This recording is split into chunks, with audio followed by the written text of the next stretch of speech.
in member countries.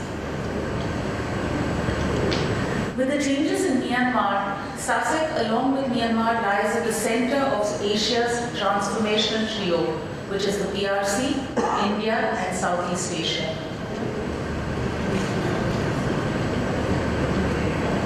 Many of the SAARC corridors are part of UNESCAP's highway and railway networks.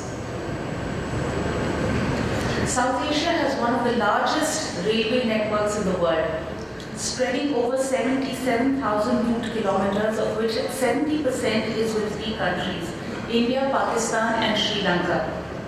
Railways have the potential of becoming one of the most important transport modes. Let me tell you now a little bit about BIMSTEC, or the Bay of Bengal Initiative for Multi-Sectoral, Technical and Economic Cooperation.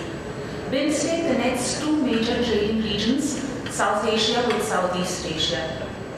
What makes BIMSTEC different from other groupings is that it represents one of the most diverse regions of the world.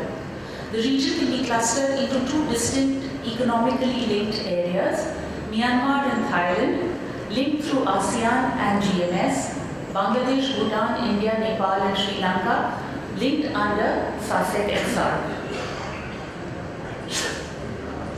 Except the 2 landlocked countries, intra-BIMSTEC trade remains low, as the orientation in most countries is trading with distant developed markets rather than neighboring developing countries, as reflected in the low tonnage crossing land borders compared to cargo passing through seaports.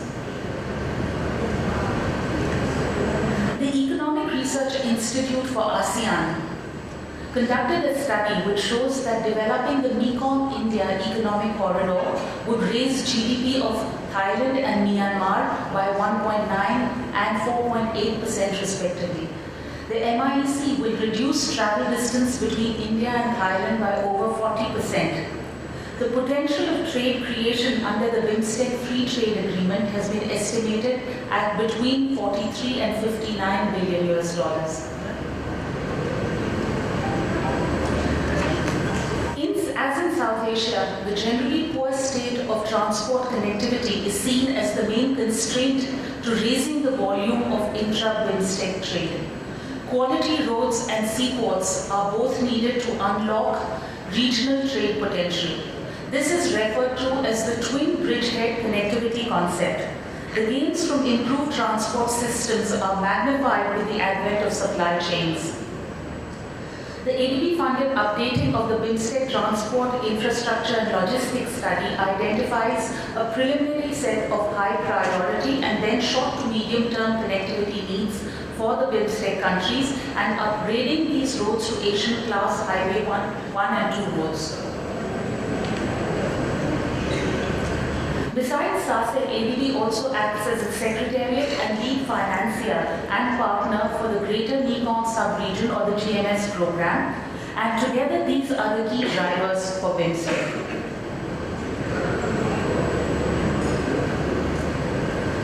ADB's support for RCI is very project focused.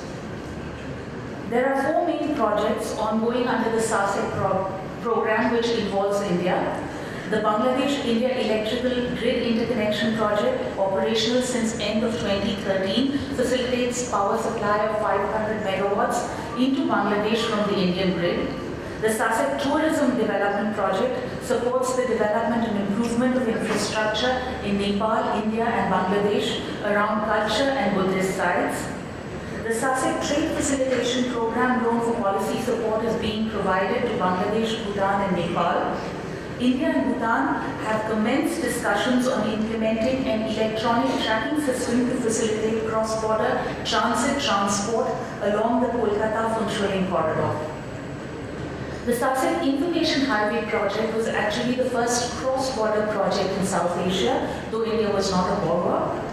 It establishes fiber optic and data interchange with a regional hub housed at Siliguri, a village network amongst rural communities in the 4 countries, and a research and training network of institutions. The SASAC Road Connectivity Investment Project is the first regional loan to India, and the components include road improvements linking Nepal and Bhutan with Bangladesh through the Chicken Neck-Siliguri corridor and between India and Myanmar. This covers two important SAARC road corridors. The challenge going ahead. South Asia still has 500 million poor people living below $1.25 a day. Creating 1 million jobs every month is key.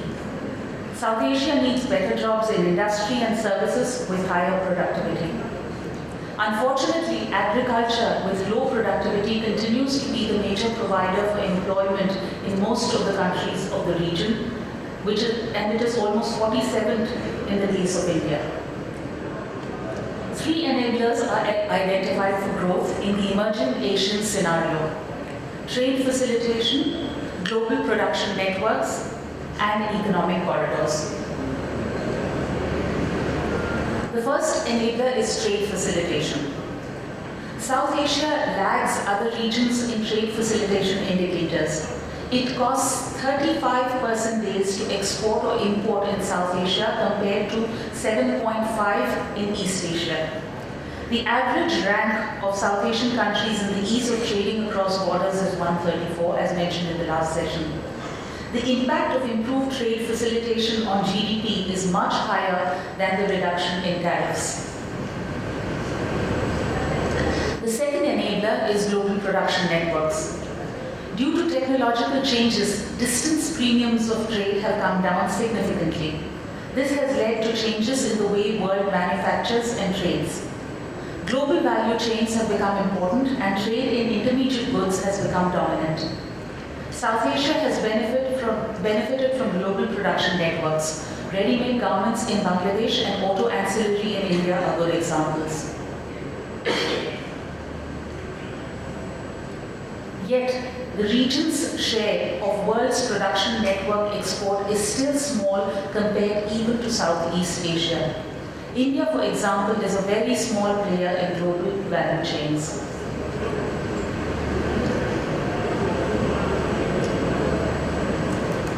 Network products refer to finished goods that are largely assembled involving inputs made globally.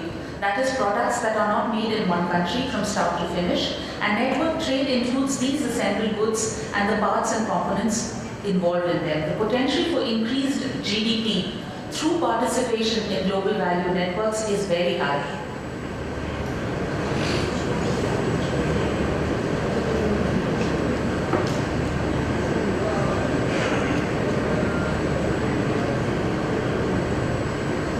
The third enabler is economic corridors.